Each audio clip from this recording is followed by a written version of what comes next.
Welcome students. Myself Prashant Mathur from Electronics and Communication Department of Arya College of Engineering and IT. The topic that we are going to discuss in today's lecture is the network layers and switching in network layer. The contents which we are going to discuss in this lecture is the network layer, the introduction to network layer, functions of a network layer, design issue with network layer, duties of network layer which are internetworking, addressing, routing, packetizing, fragmenting. Switching networks, types of switching networks which are circuit switch network, packet switch network, message switch network, and in circuit switch network we learn about the phases of circuit switching network and the efficiency of circuit switch network. Network layer, sometimes called as internetworking layers, is designed for delivery through several links from source to destinations. It decides the address of the physical path that information has to be transmitted. This layer is more focused to control the operation of data transmission, routing, and switching technologies, packet forwarding and sequencing, error handling, addressing, creation of logic routes, and congestion control. This is the figure. The figure shows the position of network layer in the 5-layer internet model. It is the third layer. It receives services from the data link layer and provides services to the transport layer. Now the functions of network layers. It translates logical network address into physical address, concerned with circuit, message or packet switching. Routers and gateway operates in the network layer. Mechanism is provided by network layer for routing the packets to final destination. Connection services are provided including network layer flow control, network layer error control, and packet sequence control. Breaks larger packets into small packets. Now the design issues with network layer. A key design issue is determining how packets are routed from source to destination. Routes can be based on static tables that are wired into the network and rarely changed. They can also be highly dynamic, being determined anew for each packet to reflect the current network load. If too many packets are present in the subnet at the same time, they will get into one another's way, forming bottlenecks. The control of such congestions also belongs to the network layer. Moreover, the quality of service provided is also a network layer issue. When a packet has to travel from one network to another to get to its destinations, many problems can arise, such as the addressing used by the second network may be different from the first one. The second one may not accept the packet at all because it is too large. The protocols may differ and so on. It is up to the network layer to overcome all these problems to allow heterogeneous networks to be interconnected. These are the duties which perform network layer: internetworking, addressing, routing, packetizing, and fragmenting. Internetworking, this is the main duty of network layer. It provides the logical connections between different types of networks.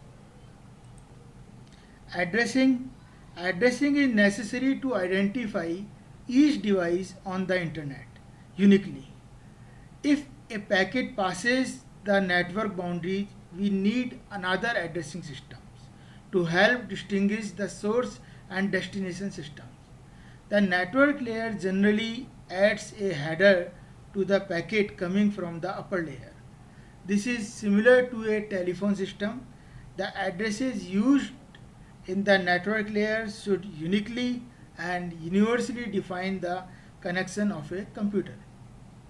Routing. In a network, there are multiple routes available from a source to a destination, and one of them is to be chosen. The network layer decides the route to be taken. This is called as routing. Packetizing. The network layer encapsulates the packets received from upper layer protocol and makes new packets. This is called as packetizing. It is done by a network layer protocol called IP, Inter-Networking Protocol. Now, fragmenting. The datagram can travel through different networks. Each router decapsulates the IP datagram from the received frames. Then the datagram is processed and encapsulated in another frame. Switching network. Long distance transmission is typically done by over a network of a switched nodes. Nodes not concerned with content of data, and devices or stations may be computers, terminal, phone, etc. Each station attaches to a node, and collection of nodes is a communication network. This is a figure of a switching network where different stations are connected with the switch. These are the stations A, B, C, D, E, F, G, H, I, J, and this is the switch. Now the classification of switch network. Switch network is classified in three categories. It is circuit switch network, packet switch network, and message switch network. Packet switch network is further classified in two categories. It is datagram network and virtual circuit network. Now the circuit switch network. It consists of a set of switches connected by a physical links. A connection between two switches, two stations is a dedicated path made of one or more links. However, each connection uses only one dedicated channel on each link. Each link is normally divided into n channels by using FDM or TDM, frequency division multiplexing or time division multiplexing. Now this is the figure of a circuit switch network. In this figure, A is communicated to M by the circuit switch network. This is the A is communicated to M with the circuit switch network. There is a three phase of connection in network: setup phase, data transfer, and tear down phase. Setup phase, and system A needs to communicate with M. A needs to request a connection to M that must be accepted by M is called setup phase. Data transfer, the dedicated path made of connected circuits is established. Data transfer can take place. Tear down phase, when one of the parties needs to disconnect it, a signal is sent to each switch to release the resources. This is known as tear down phase.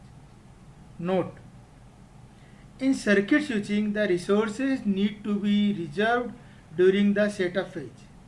The resources remains dedicated for the entire duration of data transfer until the tear down phase. This is the example of a circuit switch network. Let us use a circuit switch network to connect 8 telephones in a small area. Communication is through 4 kHz voice channel. We assume that each link uses FDM to connect a maximum of 2 voice channels. The bandwidth of each link is then 8 kHz. Figure shows the situations. Telephone 1 is connected to telephone 7, 1 is connected to telephone 7, 2 to 5, 2 is connected to 5, 3 to 8, 3 is connected to 8, and 4 to 6, 4 is connected to 6. Of course, the situations may change when new connections are made. The switch controls the connection. Is the switch which controls the connections. Now the efficiency of circuit switch network not as efficient as other types. Not as efficient as other types. Other types means packet switching and message switching. Resources are allocated during the entire duration of the connections. These resources are unavailable to other connections. Example, in telephone network terminates the communications when they finish their conversation.